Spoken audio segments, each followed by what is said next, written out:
Bismillahirrahmanirrahim. Nabi Mustafa Rasulullah sallallahu alaihi wasallam muslimin wa alaikum sahabat ajma'in wa as-salihin masyayikh fi din wal muqaddas mufassirun bi abina wa manhajina wa hidayina jaddatin wa amina amatina akhwana khalaqal musyayina المسلمين والمسلمات والمؤمنين والمسلمين الشريك تجي محمود محمود الرحمن والولي الشيخ محفوظ ورئيس من شيخ عثمان فاعل محمد راوي ورئيس من شيخ سيد فارس ورئيس من شيخ اسماعيل السيد اليمني ورئيس من شيخ ياسين سيد ورئيس من شيخ محمد كريم السوري ورئيس محمد يوم الصمد ورئيس محمد الشافعي هذا باسم ورئيس الفاعلين ورئيس ابي علوي سيد الناس ورئيس حتى رجال المغرب ورئيس محمد امين اهل اللهم الفاتحه. اعوذ بالله من الشيطان الرجيم. بسم الله الرحمن الرحيم. الحمد لله رب العالمين الرحمن الرحيم مالك يوم الدين اياك نعبد واياك نستعين اهدنا الصراط المستقيم صراط الذين انعمت عليهم غير المغضوب عليهم ولا الضالين. Bismillahirrahmanirrahim. Alhamdulillahirabbil alamin wassalatu wassalamu ala sayyidina Muhammadin wa ala alihi wa sahbihi ajma'in. Amma ba'du, fa asdaqal hadithi kitabullah wa khairal hadi Muhammadin sallallahu alaihi wasallam wa syarrul umuri muhdatsatuha wa kullu muhdatsatin bid'ah wa kullu bid'atin dhalalah. Rabbi ishrah li sadri wa yassir li amri wa hlul 'uqdatam min lisani yafqahu qawli. Ya Fattah ya Alim ya Razzaq ya Karim iftah lana futuhal 'arifin بجودك كرامك يا أكرم الأكرمين. سبحانك لا علم لنا إلا ما علمتنا إنك أنت العليم الحكيم وتب علينا إنك أنت التواب الرحيم. بسم الله الرحمن الرحيم. قال المعلم تعالى ونفعنا به وبرفد آمين. اقرأ ربك الأكرم أي اقرأ يا محمد وربك العظيم الكريم. Iqra wa rabbukal akram. Artinya Iqra ya Muhammad, bacalah wahai Muhammad, wa rabbukal azimul karim, dan bermula Tuhan kami itulah yang agung yang mulia. Alladzi la yusawihi wa yudanihi karim, yang tidak ada yang menyamainya, bahkan tidak ada yang mendekati kesamaan dalam kemuliaan pada Allah Subhanahu wa taala. Wa qad dalla ala kamali karamihi annahu 'allama al-ibad ma lam ya'lam. Dan telah menunjukkan atas kesempurnaan kemuliaan Allah bahwa Allah mengajarkan hambanya sesuatu yang tidak diketahui oleh hamba. Jadi salah satu ciri, salah satu bentuk Allah mulia adalah Allah mengajarkan makhluknya atau hambanya yang tidak diketahui. Jadi artinya kalau orang mengajarkan ilmu pada orang lain, maka dia adalah orang yang mulia. Maka seorang guru patut dimuliakan. Maka guru disebut seorang guru karena guru itu diguru dan dididik. Kalau guru, kalau sekarang di penjara. Kalau ketinggalan ya. Kalau dulu disebut guru karena guru itu digugu dan ditiru. Guru itu apa itu?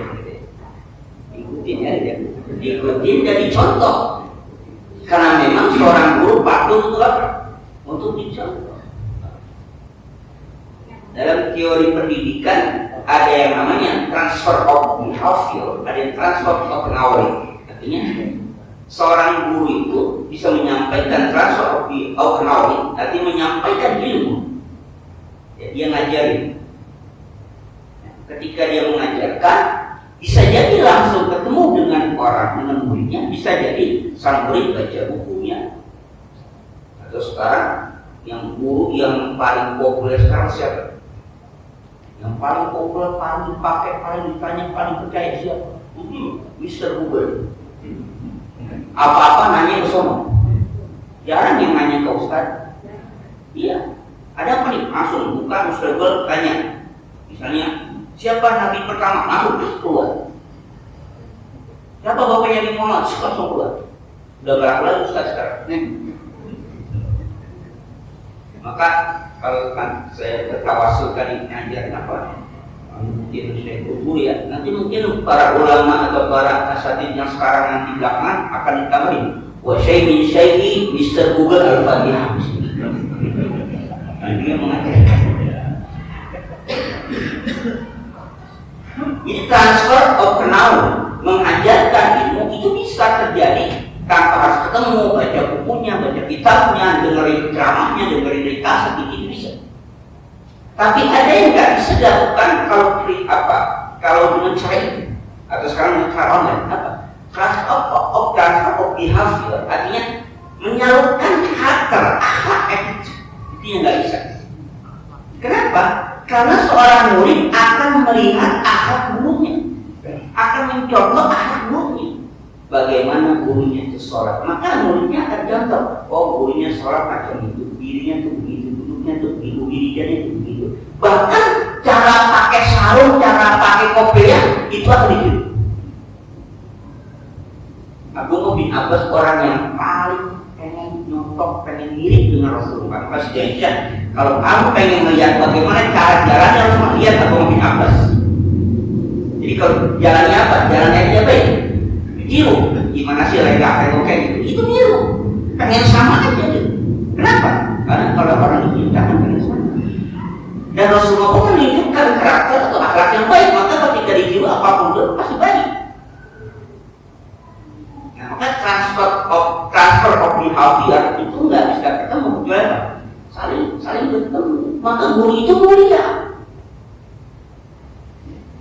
Guru itu mulia. Jangan digunakan guru itu. Kalau kita ngaji itu, kalau anak ngaji itu orang tuanya datang, ditipin. Nih, saya maafin itu. Mulai orang balik datang ke guru makmum ya, ajarin tadi anak. Anggap aja anak sendiri. Kalau yang menakal, kalau yang mana juga pikiran. Beneran? Gak apa? Ya, saya pakai lagi dan macam atau kedua ini benar yang dianggap anak sendiri. Orang kan kayak Wahab ngaji sama di sana ya, kalau emang itu digetok beliau pakai tongkat tuh. Kalau kita ngaji salah baca salah digetok terus. Nggak ke polisi, enggak pak. Kita lapor pada orang tua, kenapa tangan lo tuh ada yang pada pakai pada itu di sebelah sama siapa? Sama guru. Mengapa? Mengapa? Masalin. Iya kan? Ini rasain berarti nggak ngapal begitu kan? Sekarang coba, kenapa tuh langsung visum ke dokter? Ada apa perasaan? Bener, sakit bener, lapor ke polisi. Yang berarti 3 bulan penjara. Ya, jadi akhirnya apa sekarang? Guru-guru ngapain? Ya asal ngajar, tidak mendidik. Mengajar tidak mendidik. Ya bodo amat bisa enggak usah dulu. Kita ngajarin gitu kan? Kayak gitu kan? Udah diajarin, udah gimana bisa nggak tahu? Begini udah diajarin nggak bisa nggak bisa tersari lu. Kalau dulu guru kan enggak, sampai bisa. Kalau nggak bisa nggak boleh pulang. Pengen tunggu apa? Guru pengen anak boleh apa? Bisa. Kalau sekarang enggak, udah ngajar udah nggak bisa syukur nggak bisa udah ajarin ini. Kalau dulu enggak, guru itu pengen anak muda apa? Kita bahkan didoain anak murid itu. Sekarang doain anak murid, ya agak berat juga sih. Kenapa? Gak bisa nyakitin mulu gitu. Kalau asal lain, gurunya anak gurunya itu. Kalau guru yang kayak gitu kadang guru nggak datang, sakit murid bahagia banget perasaan. Tahu kalau di sini enggak kali ya. Jadi itu ada gurunya. Hari ini nggak tahu itu ya, Ustaz sudah disakit. Alhamdulillah. Maka guru itu mulia. Maka ketika Allah mengajarkan, Allah menunjukkan apa? Yang pertama sifatnya apa? Orang Rabbuka akal itu apa? Allah yang mengajarkan, maka Allah punya sifat mulia. Artinya seorang guru yang mengajarkan murid, dia punya sifat mulia dan harus mulia. Kalau dia nggak mulia, nggak akan jadi guru. Kalau dia nggak mulia, nggak akan jadi guru. Atau jangan jadi guru. Karena tadi apa? Guru itu apa? Di buku dan suci. Kita misalnya melihat yang pulang dari misalnya yang mungkin lama di Yaman, dia punya ciri khas pakai apa? Imamahnya begini. Yang lama di Syria misalnya dia pakai imamahnya begini. Ada yang lama di Saudi dia pakai. Itu ada ciri khasnya apa? Dia ngikutin siapa? Gurunya. Caranya di sana. Makanya tidak. Pernah di Saudi itu tadi di apa sekarang pakai imamah itu tuh. Itu dari Yaman. Terus kita dari mana? Tahu saya dari Yaman. Terus dari Yaman. Terus dari atas belajar Yaman enggak? Mungkin di Yaman enggak? Gitu? Dari mana Anda tahu saya Yaman gitu? Cara pakai ininya, imamahnya. Imamah itu apa? Imamnya diudung gitu. Itu cara Yaman ketika macam itu.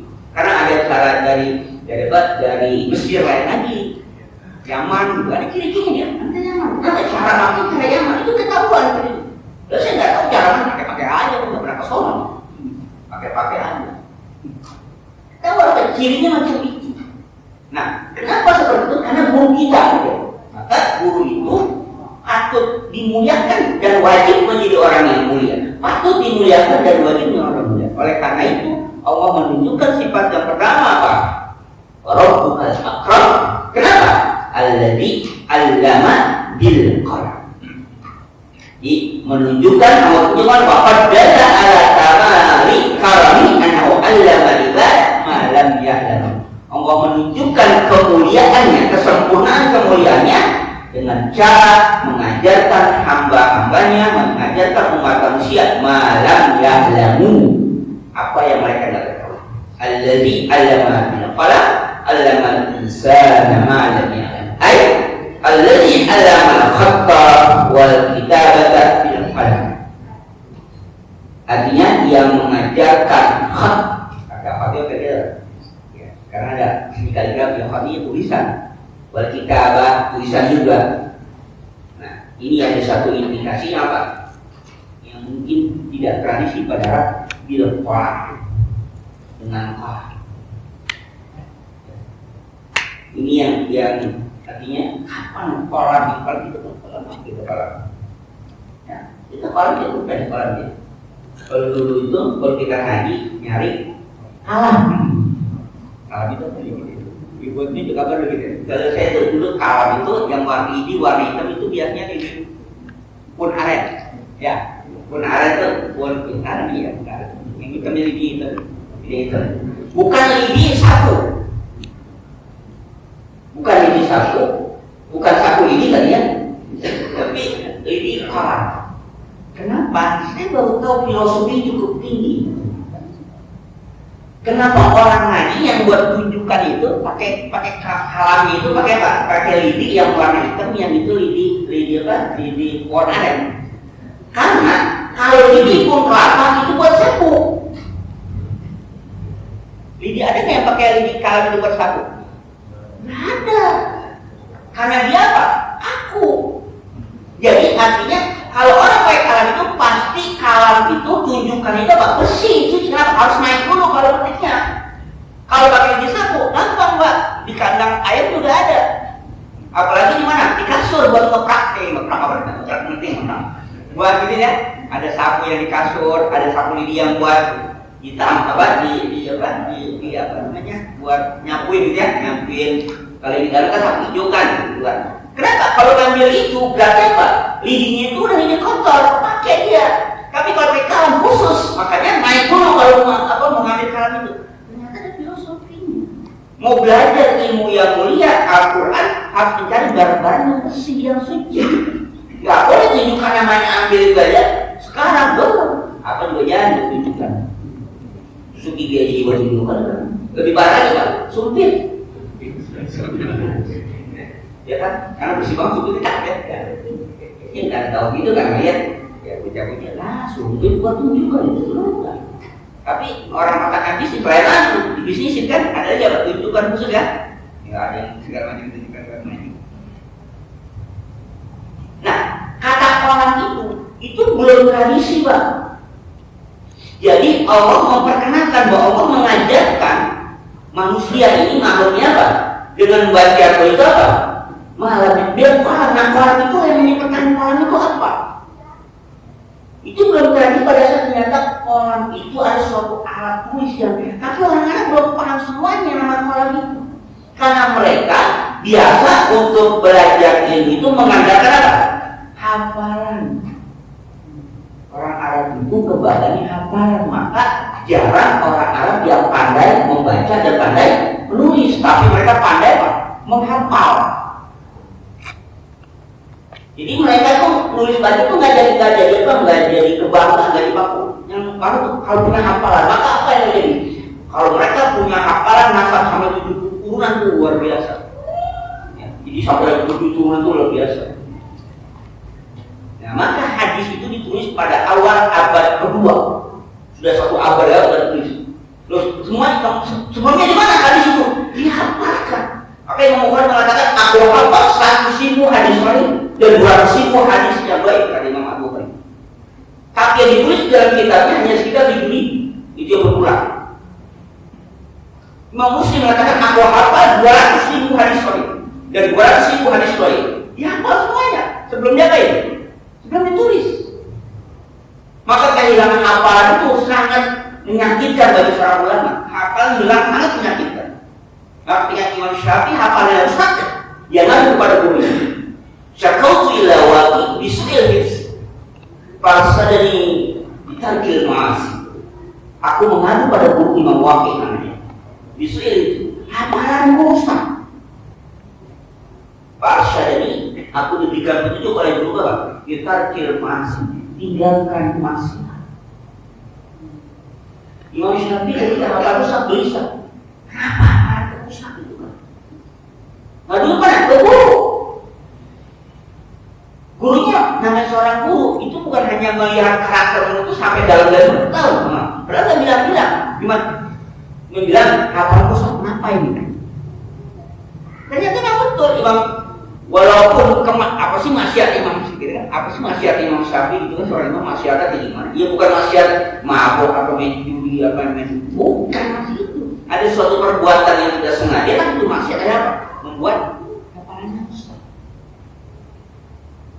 Ya dari riwayat mengatakan, walaupun nggak jelas ya, dari mengatakan Imam Syafi'i hanya melihat kibasan ada seorang perempuan lewat, kibasan itu kis doang gitu. Kelihatan bukan ngeliatin, kelihatan. Lihat apa? Alhamdulillah Pak. Saya jangankan sampai peringkat, kami ngelihat pahamnya nggak hilang Pak. Karena emang nggak punya hafalan. Sekarang apa kalau itu jadi apa?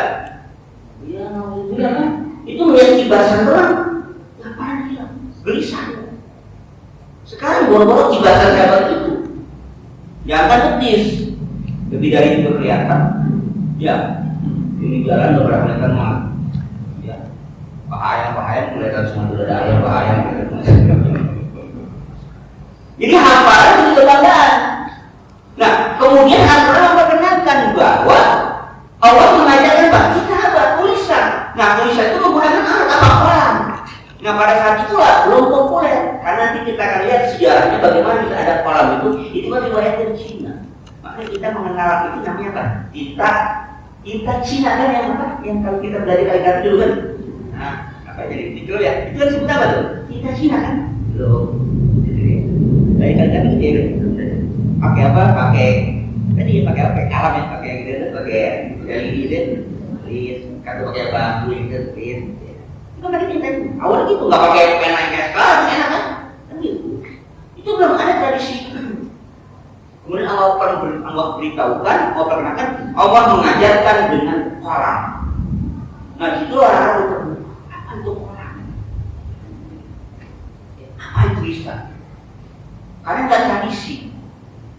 Tapi kalau hafalan, ya mohon maaf, ketika sang yang menghafalkan itu wafat, hilang.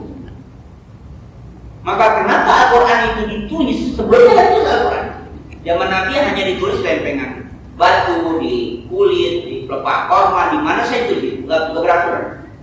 Setelah kejadian pada zaman Umar bin Khattab, setelah perang di Bi'rul Yamamah yang memerangi Nabi palsu Musa al-Kadzdzab, 73 hufaz, 33 sahabat yang wafat syahid di perang Yamamah. Umar Khattab Umar Abu Bakar Siddiq. Tulislah Al-Quran. Kenapa? Karena para hufaz, para penghafal Quran 73 syahid waktu memerangi Musa al-Kadzab. Ya, padahal pasukan Abu Bakar itu besar, tapi apa? Bisa syahid waktu memerangi Musa al-Kadzab. Dengan Pak Nabi palsu pada masa Nabi masih dekat ya, masih dekat. Abu Bakar itu masih dekat, kan hanya 3,5 tahun berapa memerintah, dekat masanya. Ternyata Nabi palsu punya apa ya? Punya pengikut ya, aneh juga gitu. Nabi belum lama, Nabi palsu itu ada pengikutnya. Pengikutnya diajak perang di sana itu perang.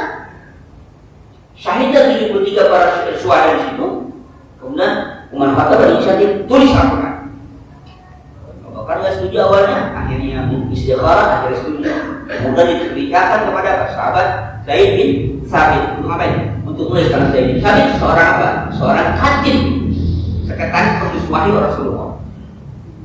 Sama Zaid bin Sabit itu apa? Nggak setuju, nggak kuat ya. Tapi kemudian istikharah akhirnya mau menulis. Nah itulah tradisi tulis belum tradisi pada masyarakat. Tapi kemudian Al-Quran memperkenalkan Allah Ma'alana itu dia itu yang kemudian menjadi tradisi apa?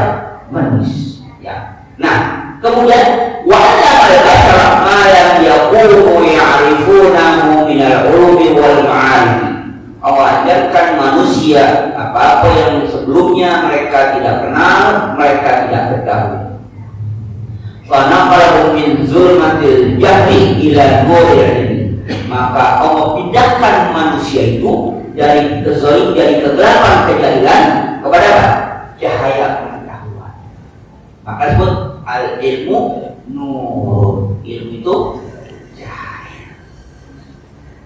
Al-ilmu nur, ilmu itu cahaya. Kalau cahaya dia memancarkan dan dia memantulkan. Memancar dia mantul. Tahu nggak senter Pak? Pakai senter. Jadi itu mungkin cahaya. Mungkin bisa jadi kuatnya sama, baterai itu ada 3 ke 2. Tapi bisa jadi nanti pantulan apa namanya cahayanya bisa ada yang terang, bisa ada yang. Itu tergantung kacanya. Ya. Kaca. Jadi kalau kita punya senter tuh, kalau kaca ada bintik-bintik kita senterin, kelihatan nggak bintik-bintiknya berdiri? Ilmu Allah Subhanahu wa Ta'ala sama semuanya. Tapi ketika dia memantul seseorang akan berbeda-beda hasil. Kenapa? Karena ketika memantul sama seseorang atau memantul di orang lain, akan mungkin ada yang terang banget, ada yang agak gelap, ada yang redup, mungkin juga ada yang apa? Ada yang gelap sama sekali. Padahal dia punya ilmu. Lalu apa yang menyebabkan itu semua menjadi gelap? Maksiat. Iya, dia kan yang punya ilmu. Tapi orang ngeliatnya nggak percaya, ilmunya banyak, tapi nggak percaya. Dan dia memanfaatkan cahaya pada orang lain nggak bisa melihat kebenaran. Kenapa? Mungkin saja dia punya ilmu, tapi dengan dosa, dengan maksiatnya, kenapa? Menjadi gelapnya kayak kita nyenter ke center. Kalau di apa di kacanya itu ada bintik-bintik, makanya namanya kenapa ada bintik-bintiknya? Tapi kalau kita bersihkan rapi ya. Taruhlah kalau kita kayak punya motor ya, punya motor kerapu ya, kalau lampunya lampunya apa namanya? Ya buram kan? Anjir kan? Tapi kalau motornya baru kan, kacanya bening, terang luar biasa. Orang siwak ya. Itulah yang bukan ilmu cahaya. Ketika dia pada diri seorang, maka itu kan percaya. Tapi ada orang berilmu nggak percaya. Kenapa? Mungkin saja dia bermaksiat. Karena maksiat itulah yang menjadi kezaliman, kegelapan bagi dirinya. Ketika mantul pada orang lain nggak menerima. Kenapa menerima? Redup dia. Mungkin dia pintar, mungkin dia alim. Tapi karena dia ada maksiat. Maka kalau sekarang kan ada 3 komponen. Intellectual quotient, emotional quotient, dan spiritual quotient. Cerdas intelektual. Orang pintar aja nggak cukup. Akhirnya dia tambahin apa? Emosi kenapa? Banyak orang pintar tapi bisa membunuh. Banyak orang pintar tapi bisa merusak. Kenapa? Ada emotional quotient, bisa menghadapi emosi. Tapi ternyata nggak cukup juga. Udah pintar, emosi terkendali, tapi kan rusak juga. Kayak ada yang ketiga, kalau spiritual quotient. kecerdasan bidang spiritual. Nah itulah yang mengendalikan. Kalau dia pintar, punya senjata, habis orang pada dibunuh-bunuh juga.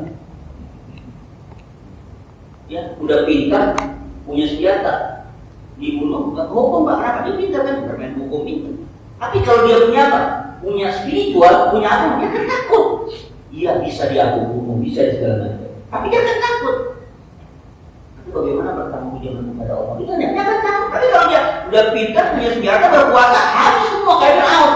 Yang siapa yang membunuh, dia bunuh. Tapi ada yang lain spiritual question, ada kecerdasan agama spiritual, itu yang penting. Maka akhirnya dia terkendali. Oke, saya bisa bunuh, bisa mengendalikan hukum, tapi bagaimana dia pertanggungjawaban saya pada Allah Subhanahu wa Ta'ala? Dia pintar bermain ekonomi, bisa sedang harta sebanyak-banyaknya dengan cara saya, bukan nggak kerja tapi harta banyak. Caranya gimana nggak tahu lah gitu kan. Namanya tuyul, mengepet, atau pokoknya rata, caranya gampang. Tapi kalau dia punya spiritual, nanti bagaimana pertanggung saya pada Allah Subhanahu wa Ta'ala? Uang banyak, kaya raya, tapi apa enggak halal? Takut kan? Maka kemudian ada spiritual, kecerdasan spiritual. Maka ada statement seorang jenderal, itu statementnya kemarin saya dapat dari grup itu.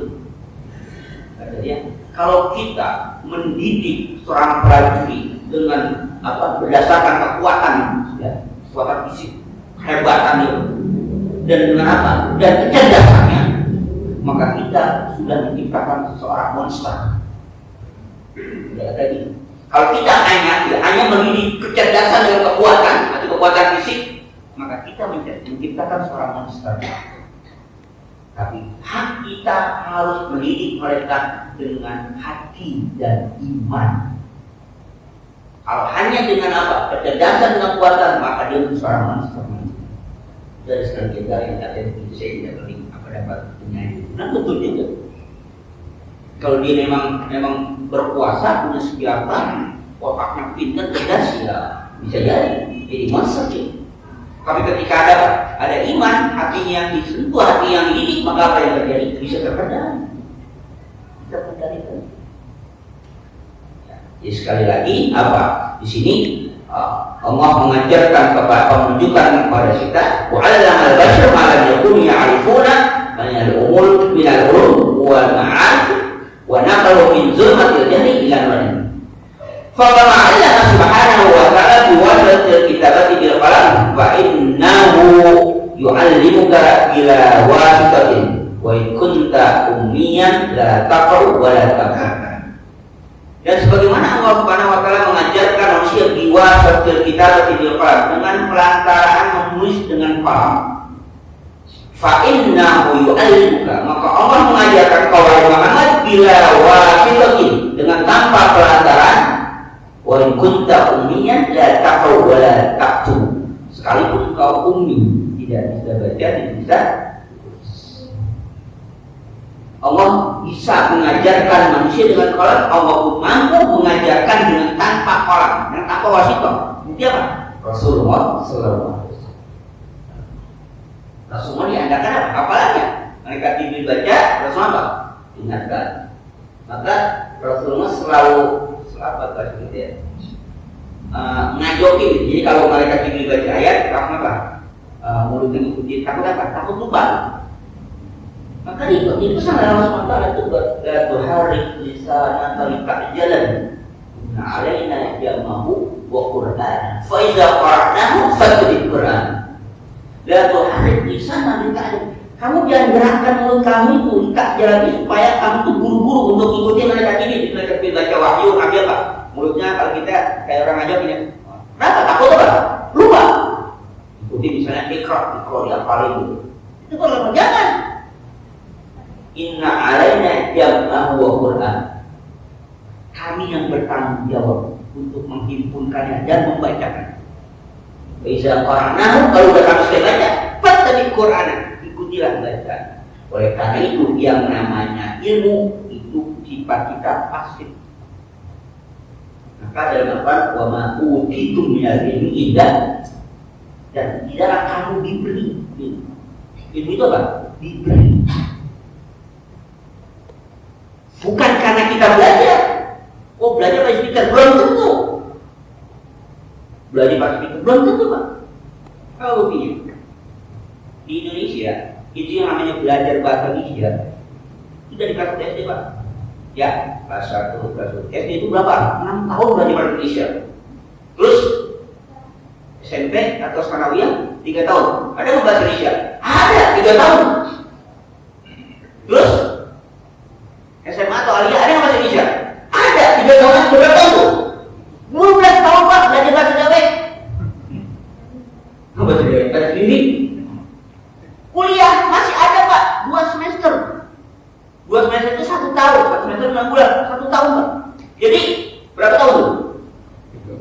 13 tahun belajar bahasa sendiri. Dan ternyata atau bertahun berapa itu namanya ada ujian nasional, tahun berapa itu ada ujian nasional. Yang tidak lulus di tingkat SMA yang tidak lulus dalam ujian nasional itu tidak lulus. 85% ketidaklulusan di pelajar bahasa Indonesia. Bayangin aja, Pak, 12 tahun belajar bahasa Indonesia, mungkin nggak lulus.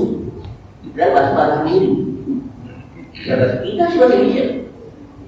Tapi nggak harus aneh kan? Artinya apa? Udah belajar 12 tahun nggak bisa juga pernah ngomong kayak bahasa Indonesia. Tapi nggak. Kenapa? Karena yang namanya ilmu itu bukan karena seperti kita belajar. Allah yang berikan ilmu itu. Memang tugas kita belajar namanya tolakul ilmi fardhu. Nuntut ilmu itu wajib. Pinternya nggak wajib. Yang wajib apanya? Nuntut ilmunya. Yang namanya mencari nafkah, mencari rezeki, hukumnya wajib. Jadi pengangguran itu dosa. Yang namanya nyari nafkah itu wajib. Pengangguran dosa, kali ngemis dosa itu, kali ngarepin batu biar saya dosa itu. Oh, maaf ya. Jangan ngarepin bagi menerima. Nggak apa-apa, kalau ngarepin nggak ada yang nggak dapat kan kecewa kan ya. Yang ngarepin bakal bagi alhamdulillah. Kalau nggak dapat ya udah, ribet-ribet amat sebenarnya. Kalau ngarepin pas nggak dapat, mampu Pak. Gimana teh lo buat daftarin itu orang miskin bangga Bapak ini sekarang. Miskin daftar, dulu orang miskin malu ya. Sekarang orang miskin apa? Bangga, bahkan belaga miskin. Minta surat keterangan miskin di kelurahan, bawa motor, punya HP mahal, emasnya mererot, tapi minta surat keterangan miskin, surat keterangan tidak mampu. Pas datang, tolong gelangnya, motornya, HP-nya mahal, tapi minta surat keterangan tidak mampu, soalnya dapat bantuan. Boleh Pak? Nggak boleh Pak? Kalau dibagi, ambil. Itu namanya dibagi, ambil. Itu kan bukan dibagi, dia minta kenapa? Harus ada keterangan, lu miskin. Ya kalau mau bagi aja, mau pengen surat keterangan dulu. Tapi karena dia mengaku dulu sebagai orang miskin, maka itu yang nggak boleh. Mencari nafkah wajib, tapi hasilnya kayaknya nggak wajib. Usahanya yang wajib, bukan kayaknya yang wajib. Maka pikirnya terbalik. Jangan kayaknya yang tidak wajib, enggak. Yang wajib mencari nafkahnya, bukan kayaknya. Kalau kaya menjadi tujuan kewajiban, maka apa yang terjadi? Ini ratu tuyul, penting kaya. Ngepet, penting kaya. Korupsi, penting kaya. Itu caranya yang salah, walaupun dia kaya. Yang wajib kerjanya, usahanya yang wajib. Hasilnya Allah yang menentukan. Ketika kita berusaha, maka di Quran itu digambarkan kayak burung keluar pagi ya, pulang dia Pak, dapat apa? Kenyang makan kayak gitu keluar. Nah, orang kita itu kan orang tua kalau ada anak, emang kalau kita di rumah tidur mulu gitu ya nggak apa-apain, pasti apa? Suruh keluar tuh. Terdikirin patok ayam dulu rumah. Harus keluar usaha. Maka sekali lagi pengangguran itu dosa. Kata yang bilang itu terus ilmu apa usaha bukan kayaknya, usahanya yang wajib. Maka untuk ilmu itu apa? Belajar yang wajib, pinternya nggak wajib. Nuntut ilmu dari sejak minal mahdi ilal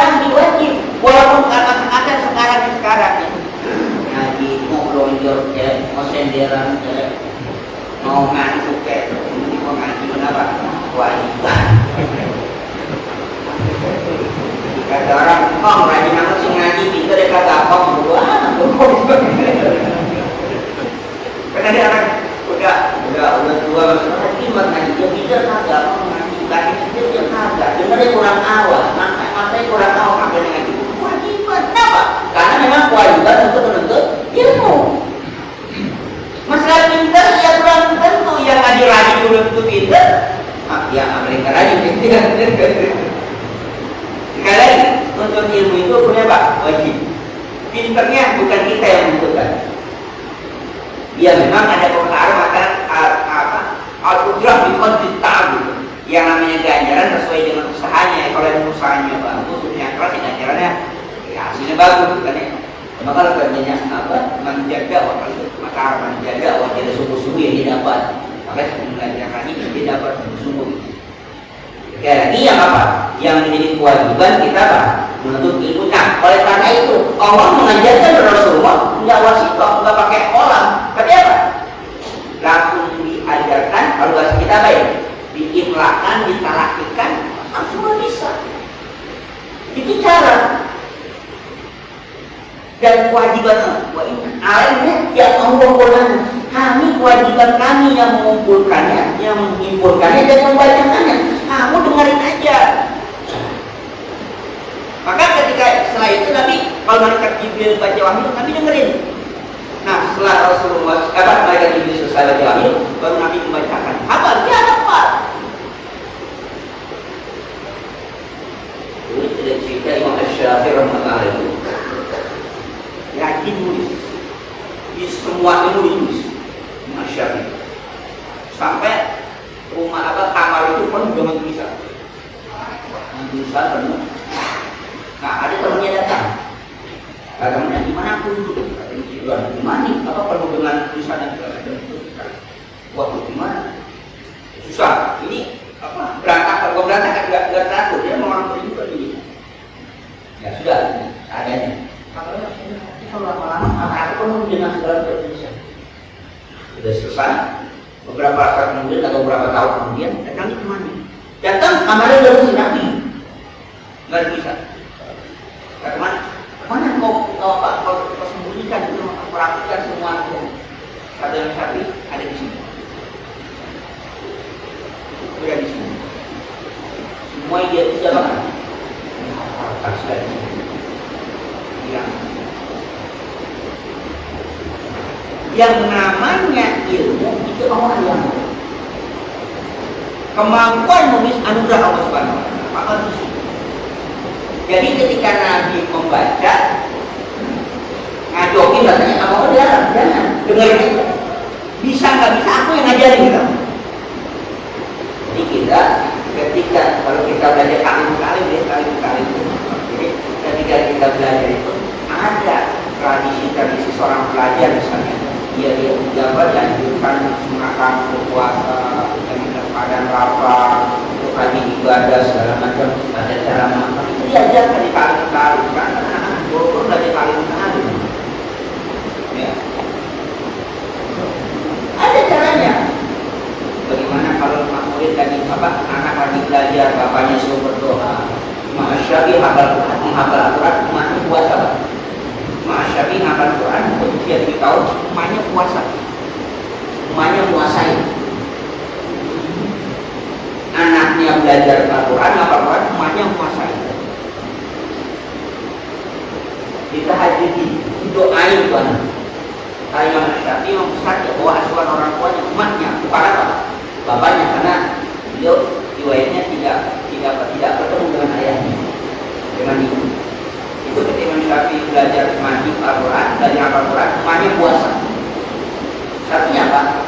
Ada di mana seorang anak belajar, ada peranan orang tua yang sangat penting. Di samping dorongan moralnya atau dorongan materialnya, ada apa? Ada orang spiritualnya. Doa. Beneran?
الرحمن الرحيم الحمد لله بحمده وفي موجودات في مسيرة يا ربنا لك الحمد ولك الشكر المجد بالعظيم سلطانك ومسؤول السر والأنوار والأسرار وكبلاط الأخيار مفتاح باب اليسار سيدنا من اختار ولك حاول آخر عاداتنا وانفعنا ما علمتنا وعلمنا ما ينفعنا وارزقنا علما ينفعنا وزدنا علما وعنا كل حال نعوذ بالله من حالنا ومن علما نافعا وقرآنا زكيا وقبلا قلبا منورا ولسانا تدور قناصا جميلا وذكرا كثيرا واسعا حلالا طيبا مباركا فيه وأولادا صالحا فقيها عريفا أديبا عالما توفيقا حسنا جميلا وذكر أرحم الراحمين اللهم أرنا الحق حقا وارزقنا اتباعه وأن الباطل باطلا وارزقنا اجتنابه اللهم أنت من هذا ترحم الأمة وتفرقنا من بعده تفرق معصوما وسدد قلوبنا على محبة رسول الله واستعنا على سنة رسول الله وتوفنا على نعمة رسول الله وصلنا في زمرة الناجية واسمه المبين نسألك حبك حب ما يحبك حب ما يقرب إلى حبك اللهم اجعل حبك أحب إلينا من الماء غير السماء فتقبل منا إنك أنت السميع العليم وإنك أنت التواب ربنا آتنا في الدنيا حسنة وفي الآخرة حسنة وقنا عذاب النار وصلى الله على سيدنا النبي وعلى آله وصحبه وسلم وعلى أجساد ما يصفون وسلام المرسلين والحمد لله رب العالمين.